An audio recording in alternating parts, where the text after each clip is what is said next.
এটা খুবই মর্মান্তিক ঘটনা। এটা আমাদের কারোরই কাম্য নয়। আপনারা জানেন যে লাস্ট 8 মাসে 4টা এরকম কেস হয়েছে। যারা মাঠে করেছে তার মধ্যে 2 জন মারা গেছেন, 2 জন লাকিলি সার্ভাইভ করে গেছেন। তো আমাদের কাছে প্রতিটা লাইফ ইম্পর্টেন্ট।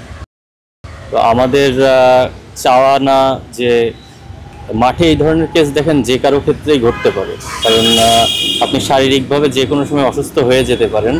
তো সেই ক্ষেত্রে আমরা কতটুকু প্রস্তুত বা আমরা আমাদের দিক থেকে কতটুকু এফোর্ট দিচ্ছি যে এই কেসগুলোকে ডিপেন্ড করার জন্য, এই কেসগুলো যেন আমরা ইমিডিয়েট একটা অ্যাকশন যেতে পারি।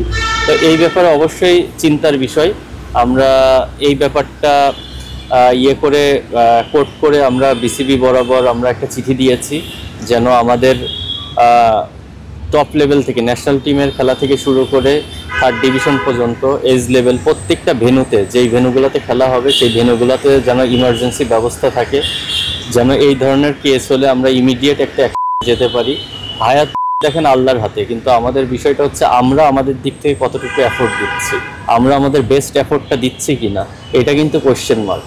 তো এই ব্যাপারটা আমরা করে নোট করে আমরা এই বিষয়ে বিসিবির দৃষ্টি আকর্ষণ করেছি যেন ইন ফিউচার এই ধরনের আর কোনো ঘটনা না।